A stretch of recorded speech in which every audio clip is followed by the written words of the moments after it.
People don't know a lot about cancer. I think they just sort of assume that it means, you know, you can't walk, you can't eat, you can't work. People put you out to pasture at a very early age. You're like done, you're retired. And we're not. Like we're vibrant. We have such a different outlook on life. We're just so grateful for every second, every hour, every day that we get to be here. It's stage 4 breast cancer that spread into my bones. So I think of it as like the Pac-Man video game, where they, you know, kind of start to go into your bones. But we're on a really good regimen now, and it's working well for me. So day by day, month by month, year by year. I found out, yeah, January, that it was brain mets, and so we had to do some radiation to the brain and then take one of the big guys. I called him Bob. I named him Bob. His name was Bob. Bob had to get, you know, removed and dissected to see his pathology, and then I had to do some more brain radiation. So it's been a journey. It was, you know, definitely one of the scariest things I've ever been through in my entire life. After surgery, for sure, my right hand, I couldn't hold the glass in my right hand, and a lot of that is, it's why they put you on so many steroids. It's to take down like any brain swelling, and I have a horrible reaction to steroids, so I tried to cut down on the steroids, and then the brain would swell a little bit more, and the hand would stop working completely. There were, you know, a few little glitches that I noticed in the beginning that I called the brain surgeon and had conversations, but it really only lasted probably 3 or 4 months before everything came right back. Other than that, I think I was good. Not that that wasn't scary. You know, you think about like brain swelling and you know, could they have gotten more of that particular, you know, tumor? But I'm a big believer that sort of everything that you go through is for a reason, and more importantly, like, you have the ability to just, it takes work and perseverance and a lot of dedication and faith to get through certain things, and I have an amazing support system.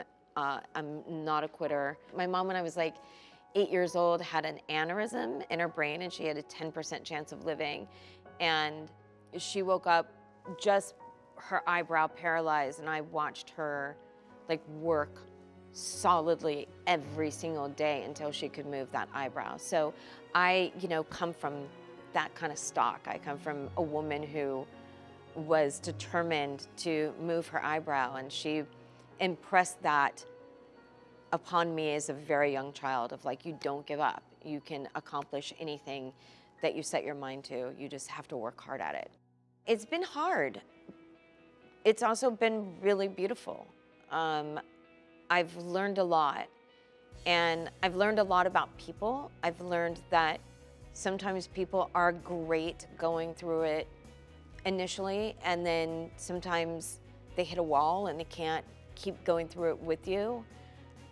I've learned that some people are very scared of it. Some people are, you know, warriors themselves and look at it as like, this is what I'm going through with this human being, and it's worth every second.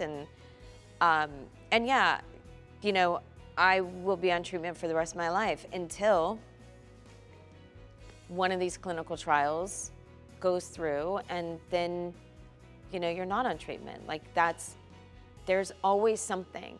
The thing that I like to tell anybody, including myself, that I remind myself about this all the time, is that it's about pushing through like the next 2, 3, 4, 5 years. Because in that period of time, in like 3 to 5 years, there's gonna be another new protocol, a new clinical trial, you know, T-cell therapy, where they're literally replacing all your cells with new cells. Like, there's always something. So it's just trying to get to that point, and it's what my doctor and I talk about all the time, is what do we do just to get to that point where that clinical trial is going to be approved for somebody like me. I found out in 2019 that, the cancer had gone stage 4, and it was not long after that Luke passed away. And I think for me, I was very much like, okay, why him and why not me? Like, I'm the one with stage 4, and he was seemingly healthy. And, Luke and I had, up to that point, had been meeting and hanging out and talking about a TV show that we wanted to start pitching together to be in, just the two of us. And so when he passed, I kind of felt like, well, we really wanted to do something together anyway, so why not have it be like a 90210 reboot? I would say out of anybody in that cast, Brian has been, the one who's stayed consistent in my life. Brian and I never really lost touch with each other. We always checked in. We've always made a point of trying to see each other and be, just supporting and loving. More than anybody else, for sure, was Brian. And I think Ian and I, it was like, once we got older, we really came to appreciate each other in a very different way and be able to sit down and talk about, what we were both going through as individuals back in that original 90210 day. But once we were all in Canada shooting the reboot, it was, it often was the Three Musketeers, myself, Ian, and Brian. Like, we would just go to dinners together and hang out. It was pretty awesome. Brian, Ian, Jason, and Tori, I would say that, we all kind of keep in touch for the most part. I saw Ginny and Gabrielle recently as well, so it's great, because ever since we did the reboot, there's an adult relationship. I don't think I'm gonna be single forever again. I'm pretty sure I'll meet somebody, hopefully, soon-ish. It's a very brand new thing. And when I say brand new, I mean in like the last 3 weeks brand new. Like, I was not ready at all before 3 weeks ago. And I don't, something happens. Like, there's always like a trigger, just a moment that you have. Somebody says something to you, your ex says one thing to you, and you're like, okay, yeah, I'm good. I'm good. I have closure, and I can move on in a really healthy way. I don't really know what it looks like. I have a, best friend, a male best friend, who we joke that we're like married, and his 2 kids and I have had massive breakthroughs, and we just love each other and hang out, and I kind of view them as my children. So I don't know if it's that, or if it's, stumbling upon somebody and just feeling an instant connection. But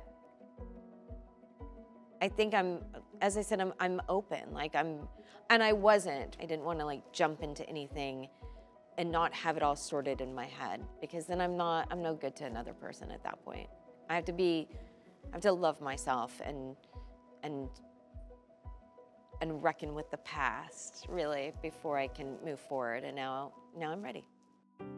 I think that my life up until this moment was all getting me ready for what God has me here to accomplish. And I think that's to reach people who have cancer, that are impacted by it in such a profound way, to help bring awareness, to help raise money. It's insane to me that cancer's been around this long and we still don't have a cure. So I do it because I have a platform, and I have a responsibility not only to myself, but to my fellow cancer family. I am a very spiritual person, so when I have done what I am here for, on this earth for, then that'll be fine. But I'm not anywhere near that. I'm not afraid of death, because I know where I'm going. I know, the people that I'm going to see. I think I would be afraid of death if I wasn't a good person, but I am. I don't want to die. That's the difference. I'm not afraid of dying. I just don't want to die. Like, ever. Like, if, I just want, you know, yeah, the aging process to stop for sure. But I'm not done. I'm not done with life. I'm not done with living. I'm not done with loving. I'm not done with creating. I'm not done with, you know, hopefully changing things for the better. I'm not done. My greatest memory is yet to come.